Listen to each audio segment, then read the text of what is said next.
आज हम बात करने वाले हैं हाल ही में रिलीज हुई एक धमाकेदार मूवी केसरी वीर की, जो कि एक सच्ची घटना पर आधारित है। यह मूवी इतिहास, वीरता और भक्ति की एक ऐसी कहानी है जो आपके दिल को छू जाएगी। और हाँ, वीडियो के आखिरी हिस्से में हम इस मूवी का रिव्यू भी करेंगे, तो तैयार हो जाइए। अगर आपको हमारा यह एक्सप्लेनेशन पसंद आए तो अभी वीडियो को लाइक कर दीजिए, चैनल को सब्सक्राइब कर लीजिए और बेल आइकन दबाना न भूलें ताकि आपको हमारे हर नए वीडियो की नोटिफिकेशन मिले। तो चलिए बिना किसी देरी के शुरू करते हैं इस शानदार कहानी को। मूवी की शुरुआत हमें ले जाती है एक पौराणिक और ऐतिहासिक दौर में, जहां हमें चंद्रदेव की कहानी दिखाई जाती है। चंद्रदेव, जिन्हें भगवान शिव का श्राप मिला था, अपनी भक्ति और तपस्या से उस श्राप को हटवाने में कामयाब हो जाते हैं। इस खुशी में उन्होंने भगवान शिव के लिए एक भव्य मंदिर बनवाया जो सोने से जड़ा हुआ था। यह मंदिर आज हम सभी के लिए सोमनाथ मंदिर के नाम से जाना जाता है, जो गुजरात के सौराष्ट्र क्षेत्र में स्थित है। यह मंदिर न केवल भक्ति का प्रतीक है, बल्कि हिंदुस्तान की सांस्कृतिक और ऐतिहासिक धरोहर का एक महत्वपूर्ण हिस्सा भी है। इसके बाद मूवी हमें ले जाती है 14वीं शताब्दी में, जब हिंदुस्तान की जमीन पर तुगलक सेना का कहर बरप रहा था। यह वह दौर था जब तुगलक सेना ने अपनी ताकत के दम पर कई राज्यों पर कब्जा कर लिया था और लोगों को गुलाम बनाना शुरू कर दिया था। उनकी सेना इतनी विशाल और ताकतवर थी कि कोई भी उनसे टक्कर लेने की हिम्मत नहीं जुटा पाता था। तुगलकों का एकमात्र मकसद था हिंदुस्तान से हिंदुओं को पूरी तरह खत्म करना और उनकी संस्कृति को मिटा देना। इस क्रूरता को दर्शाने के लिए मूवी में एक सीन दिखाया जाता है जहां तुगलक सेना के सैनिक एक गांव में हिंदू लड़कियों पर अत्याचार करने की कोशिश करते हैं। इसी दौरान एक साहसी लड़की, जिसका नाम है रजल, उस सैनिक पर हमला बोल देती है जो गांव की लड़कियों को उठाकर ले जा रहा होता है। रजल की हिम्मत देखकर आपका दिल जोश से भर जाएगा, लेकिन तभी बाकी सैनिक उसे पकड़ लेते हैं। ठीक उसी पल मूवी में एक धमाकेदार एंट्री होती है हमारे नायक हामिर जी की। हामिर जी, जो एक नन्हा सा बच्चा नहीं बल्कि एक वीर योद्धा हैं, तुगलक सैनिकों को सबक सिखाते हैं। वे अपनी तलवारबाजी और युद्ध कौशल से सैनिकों को धूल चटाते हैं और गांव की लड़कियों की इज्जत बचा लेते हैं।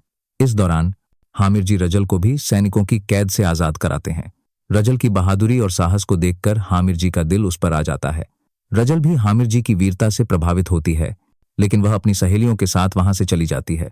इस सीन में मूवी हमें हामिर जी और रजल के बीच एक छोटी सी केमिस्ट्री दिखाती है, जो आगे चलकर कहानी का एक अहम हिस्सा बनने वाली है। अब कहानी हमें ले जाती है अर्थिला राज्य में, जहां हमें हामिर जी के परिवार से मिलवाया जाता है। हामिर जी के दो बड़े भाई हेंदुड़ा जी और अर्जुन जी, जो इस राज्य के राजा हैं। उनकी माँ अब इस दुनिया में नहीं है, लेकिन उनकी भाभी हामिर जी को माँ जैसा प्यार देती हैं। हमें पता चलता है कि हामिर जी अपनी माँ की मृत्यु के बाद इस राज्य को छोड़कर चले गए थे और कई महीनों बाद अब वापस लौटे हैं। उनकी वापसी पर राज्य में खुशी का माहौल है और लोग उत्सव मनाते हैं। इस बीच मूवी हमें दिल्ली के दरबार में ले जाती है, जहां तुगलक सुल्तान अलाउद्दीन अपने खास आदमी गुलफाम के साथ हिंदुस्तान पर पूरी तरह कब्जा करने का सपना देख रहा है। सुल्तान का कहना है कि अगर हमें हिंदुस्तान जीतना है तो जंग को लगातार चलते रहना होगा, लेकिन गुलफाम उसे बताता है कि जंग की वजह से उनका खजाना खाली हो रहा है और सैनिकों को मुआवजा देने के लिए भी सोना नहीं बचा है। तब सुल्तान एक क्रूर योद्धा का जिक्र करता है, मीर बख्श जफर खान। मीर बख्श इतना खतरनाक और बेरहम है कि सुल्तान को भी उससे सावधान रहना पड़ता है। अब मूवी में मीर बख्श की एंट्री होती है और उसका किरदार इतना डरावना है कि आपकी रूह कांप जाएगी। मूवी में एक सीन दिखाया जाता है जहां मीर बख्श बनेरा राज्य के राजा को उसकी अपनी प्रजा के सामने बेरहमी से मार डालता है। इतना ही नहीं, वह वहां मौजूद सारी औरतों को उठाकर दिल्ली ले जाता है ताकि सुल्तान की सेवा में उन्हें पेश किया जाए। यह सीन मीर बख्श की क्रूरता और हैवानियत को साफ तौर पर दर्शाता है। सुल्तान मीर बख्श की इस जीत से बेहद खुश होता है, लेकिन वह उसे बताता है कि अब उनका खजाना खत्म हो रहा है। अगर हिंदुस्तान को जीतना है तो उन्हें यहाँ के मंदिरों से सोना और खजाना लूटना होगा।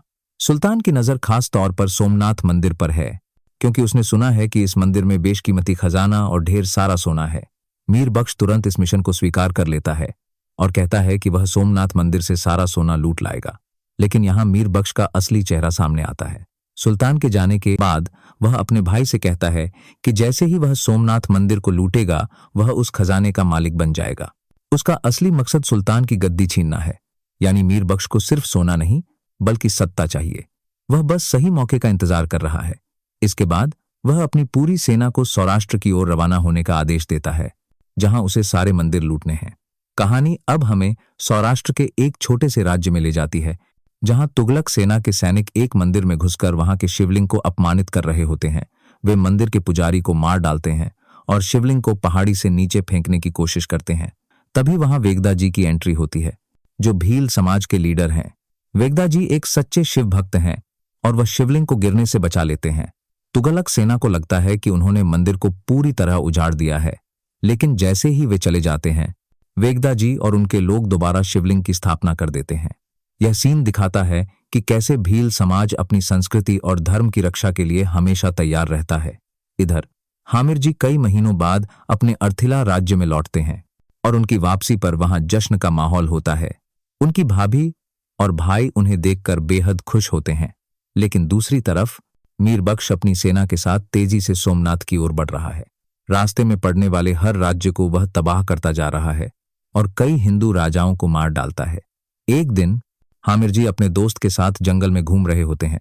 वह अपने दोस्त को बताते हैं कि कुछ समय पहले उन्होंने एक ऐसी लड़की देखी थी जो उनकी जिंदगी में कभी नहीं भूलने वाली है। तभी उनकी नजर एक शेरनी पर पड़ती है, जिसे कुछ सैनिक मारने की कोशिश कर रहे हैं। उसी वक्त रजल वहां पहुंचती है और शेरनी को बचाने के लिए सैनिकों से भिड़ जाती है। हामिर जी भी उसकी मदद करते हैं और इस दौरान एक सैनिक हामिर जी पर हमला कर देता है। हामिर जी और रजल दोनों एक झील में गिर जाते हैं। जब हामिर जी को होश आता है तो वह खुद को भील समाज के बीच पाते हैं, जहां उनका इलाज चल रहा होता है। वहां उनकी मुलाकात फिर से रजल से होती है और हामिर जी उसकी बहादुरी की तारीफ करते हैं। तभी वहां वेगदा जी आते हैं, जो रजल के पिता निकलते हैं। रजल अपने पिता को बताती है कि कैसे हामिर जी ने तुगलक सैनिकों से उसकी सहेलियों की इज्जत बचाई थी।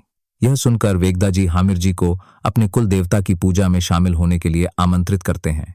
रात को पूजा के बाद हामिर जी और रजल के बीच बातचीत शुरू होती है और दोनों को एक दूसरे से बात करके अच्छा लगता है।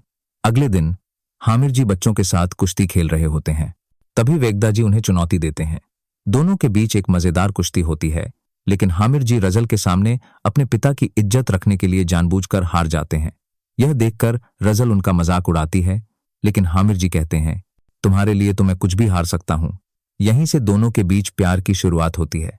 वेगदा जी को हामिर जी पर शक होता है कि वह कोई आम आदमी नहीं है। जब वह हामिर जी से उनके बारे में पूछते हैं तो हामिर जी बताते हैं कि वह अर्थिला राज्य के राजा दुड़ा जी और अर्जुन जी के छोटे भाई हैं। यह सुनकर वेगदा जी को गुस्सा आ जाता है, क्योंकि वह नहीं चाहते कि उनकी बेटी किसी राजपूत से रिश्ता जोड़े। वह हामिर जी को तुरंत अपने गांव से चले जाने के लिए कहते हैं। हामिर जी रजल से वादा करते हैं कि वह उससे शादी करने जरूर लौटेंगे। जब हामिर जी अपने राज्य में लौटते हैं तो उनके भाई उन्हें बताते हैं कि मीर बख्श ने कई राज्यों पर कब्जा कर लिया है और अब वह सीधा सोमनाथ मंदिर को लूटने की ओर बढ़ रहा है। हामिर जी और उनके भाई पास के गांवों की रक्षा करने का जिम्मा लेते हैं। उधर मीर बख्श एक गांव में पुजारी को मारकर लोगों पर अत्याचार कर रहा होता है।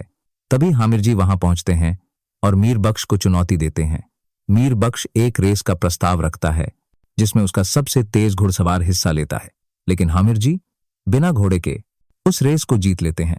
यह देखकर मीर बख्श अपनी सेना के साथ चुपचाप लौट जाता है, लेकिन मीर बख्श इतना आसानी से हार नहीं मानता। वह शिवरात्रि के दिन एक बड़ा हमला करने की योजना बनाता है। वह तुगलक सेना को भेजकर गांव वालों को मार डालता है। यह खबर जब हामिर जी को मिलती है तो वह गुस्से से भर जाते हैं। उधर रजल को उदास देखकर वेगदा जी उसे एक बड़ा सच बताते हैं। वह बताते हैं कि रजल उनकी असली बेटी नहीं है, वह एक जेठवा राजपूत की बेटी है, जिसे तुगलक सेना ने मार डाला था। वेगदा जी ने उसे पाला और बड़ा किया। यह सुनकर रजल हैरान रह जाती है। शिवरात्रि के दिन जब लोग पूजा में व्यस्त होते हैं, तुगलक सेना हमला कर देती है और हामिर जी के बड़े भाई दुड़ा जी को घेर लेती है। हामिर जी वहां पहुंचकर अकेले ही पूरी सेना से भिड़ जाते हैं और मीर बख्श के भाई को मार डालते हैं। यह खबर जब मीर बख्श को मिलती है तो वह गुस्से से पागल हो जाता है और सारे मंदिरों को तबाह करने की कसम खाता है। गांव वाले हामिर जी को दोष देने लगते हैं, लेकिन हामिर जी उन्हें समझाते हैं कि अगर आज नहीं लड़े तो तुगलक उनकी पूरी संस्कृति को मिटा देंगे। उनकी बातों से प्रेरित होकर लोग एकजुट हो जाते हैं। हामिर जी, रजल और वेगदा जी मिलकर तुगलक सेना के खिलाफ जंगल में गुरिल्ला युद्ध की रणनीति बनाते हैं। कई दिनों तक यह युद्ध चलता है और हामिर जी की सेना तुगलक सैनिकों को भारी नुकसान पहुंचाती है। मीर बख्श अपनी हार से तंग आकर दिल्ली से तोपें मंगवाता है और जंगल में आग लगा देता है। इस हमले में वेगदा जी और कई अन्य योद्धा मारे जाते हैं। अब हामिर जी के साथ सिर्फ 4 लोग बचे होते हैं। फिर भी वे हार नहीं मानते और अगले दिन मीर बख्श की सेना से फिर भिड़ जाते हैं। मीर बख्श हामिर जी को चुनौती देता है और दोनों के बीच एक भयंकर युद्ध होता है। मीर बख्श हामिर जी को गंभीर रूप से घायल कर देता है और उनकी गर्दन काट देता है, लेकिन चमत्कारिक रूप से हामिर जी का शरीर तब भी लड़ता रहता है और वह मीर बख्श को मार डालता है। इस तरह हामिर जी सोमनाथ मंदिर को बचा लेते हैं, लेकिन अपनी जान गंवा देते हैं। दोस्तों, अब बात करते हैं इस मूवी के रिव्यू की। मुझे लगा था कि इतने शानदार कॉन्सेप्ट और सुनील शेट्टी, विवेक ओबराय जैसे दिग्गज कलाकारों के साथ यह मूवी छावा जैसा धमाल मचाएगी, लेकिन यार, मैं पूरी तरह निराश हो गया। मूवी का कॉन्सेप्ट तो अच्छा था, लेकिन इसका एग्जीक्यूशन इतना कमजोर था कि यह किसी टीवी सीरियल से ज्यादा कुछ नहीं लगी। डायलॉग्स में वो पंच नहीं था और सिनेमेटोग्राफी भी औसत थी। एक्शन सीन्स में भी वो जोश और रियलिज्म नहीं था जो ऐसी ऐतिहासिक मूवी में होना चाहिए। मैं तो 15 मिनट बाद ही मूवी छोड़ने वाला था, लेकिन आप लोगों के लिए इसे पूरा देखा। तो दोस्तों, यह थी केसरी वीर की पूरी कहानी और इसका रिव्यू। आपको यह मूवी कैसी लगी हमें कमेंट में जरूर बताएं। अगर आप चाहते हैं कि हम किसी और मूवी का एक्सप्लेनेशन करें तो वह भी कमेंट में लिखें। और हाँ, अगर आपने अभी तक हमारे चैनल को सब्सक्राइब नहीं किया है तो अभी कर लीजिए।